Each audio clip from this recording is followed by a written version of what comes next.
میں ایک واقعہ آپ کو سناتا ہوں جو خود میرے ساتھ پیش آیا. میرے پاس کئی سال پہلے کی بات ہے، جرمنی سے ایک صاحب کا میرے پاس خط آیا اور انہوں نے اپنا حال یہ لکھا کہ میں پاکستان میں تھا اور وہاں سے پھر میں روزگار کی تلاش میں جرمنی آ گیا. جرمنی جب آیا تھا تو اس وقت دین کا کوئی احساس میرے دل میں نہیں تھا، دین کی کوئی فکر میرے دل میں نہیں تھی. میں صرف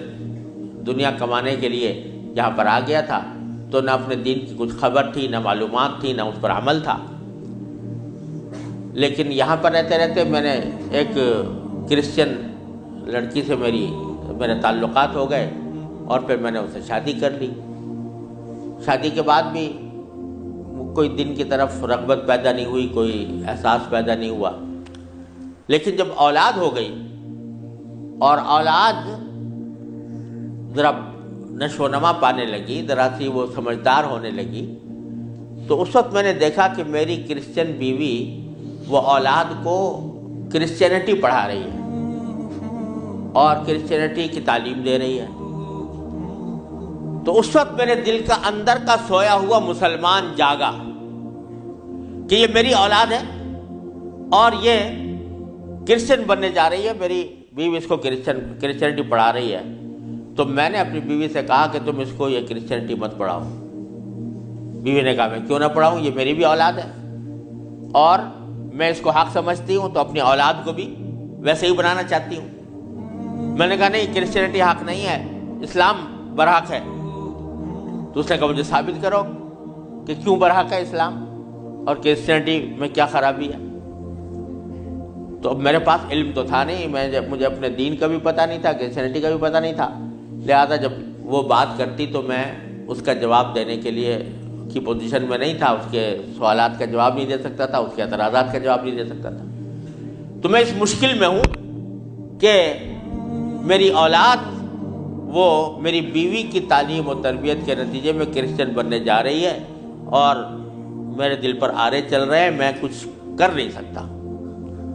تو آپ مجھے کوئی طریقہ بتائیے. یہ خط میرے پاس آیا تو میں نے اللہ تبارک و تعالیٰ سے دعا کی کہ اللہ کوئی ایسی تدبیر اس دل میں ڈال دیجیے کہ جس سے اس بیچارے مسلمان کی مشکل حل ہو. تو میں نے اس کو لکھا کہ ایک تو میری کتاب ہے واٹ از کرسچینٹی کے نام سے، جس میں کرسچینٹی کے بارے میں تفصیل ہے. تو وہ کتاب میں نے بھیجی اور ساتھ میں اس سے کہا کہ آپ اپنی بیوی سے بحث کرنا بند کر دیں، کیونکہ بحث کرنے سے کچھ فائدہ نہیں ہوگا. آپ کو خود معلومات نہیں ہے اور بحث کرنے سے ویسے بھی فائدہ نہیں ہوتا. جب بحث مباحثہ شروع ہوتا ہے تو ہر ایک آدمی چاہتا ہے دوسرے کو زیر کر دے، اس سے کوئی خاص فائدہ نہیں ہوتا. تو آپ بحث کرنا تو بند کر دیں، البتہ ان کو دو باتوں پر آمادہ کر لیں. ایک بات تو یہ کہ اس سے یہ کہیں کہ بھئی خدا کو تم بھی مانتی ہو اور میں بھی مانتا ہوں، اور یہ بھی مانتی ہو کہ خدا سے دعا کی جاتی ہے. تو آؤ ہم دونوں بیٹھ کر یہ دعا کریں، اکٹھے بیٹھ کر یہ دعا کریں کہ یا اللہ اگر اسلام برحق ہے تو ہمارا سینہ اسلام کے لیے کھول دیجئے، اس پر عمل کی توفیق عطا فرمائیے. اور اگر کرسچینٹی برحق ہے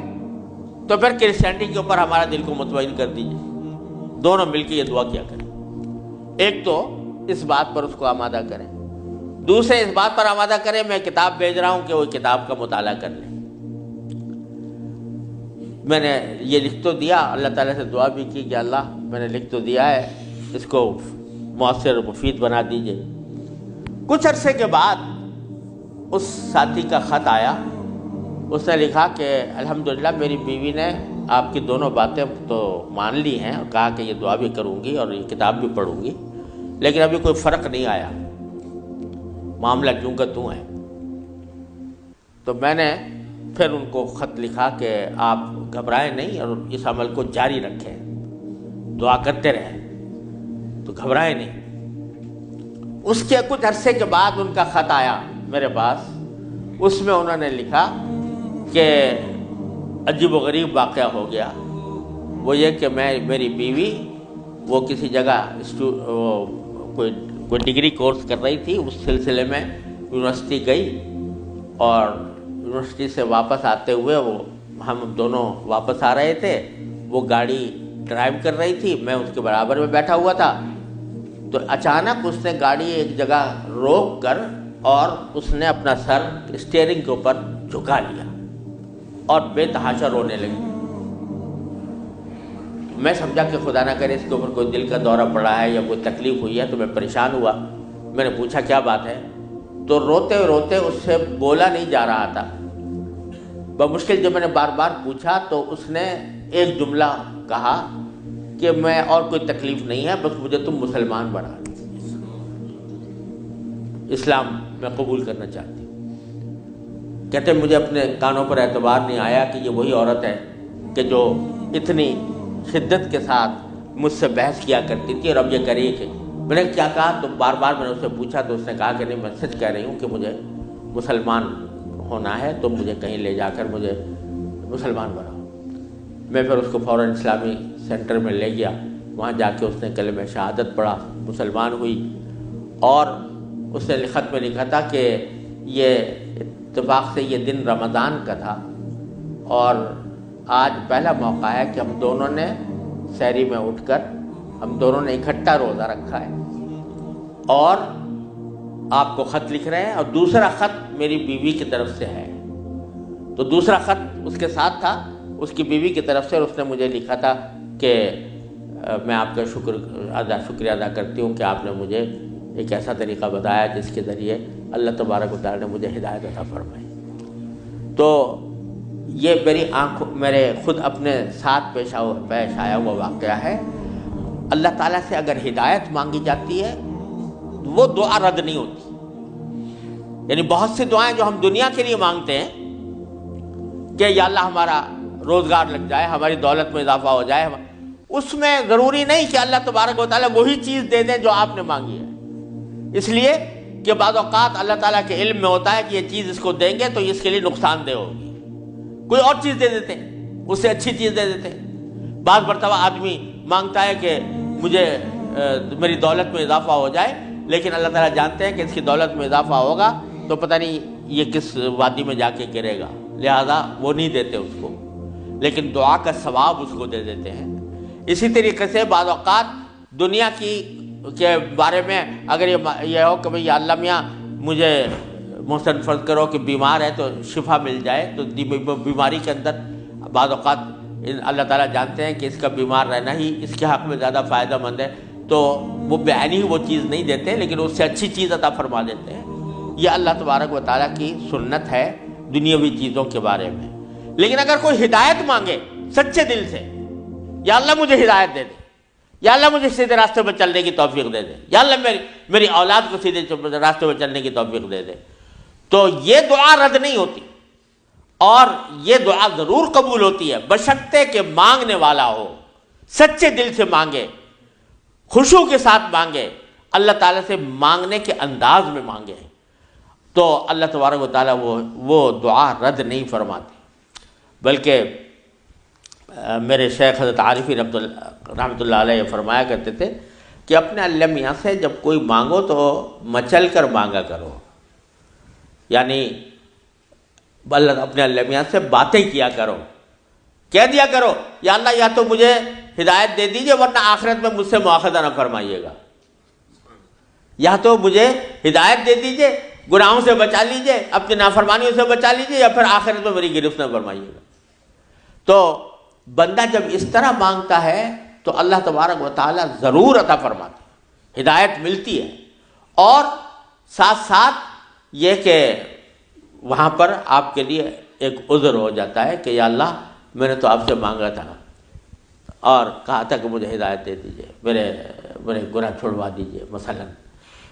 تو آدمی اپنی سی کوشش کرے اور باقی کام کے لیے دعا کرے، صرف دعا بھی کافی نہیں ہوتی، اپنی سی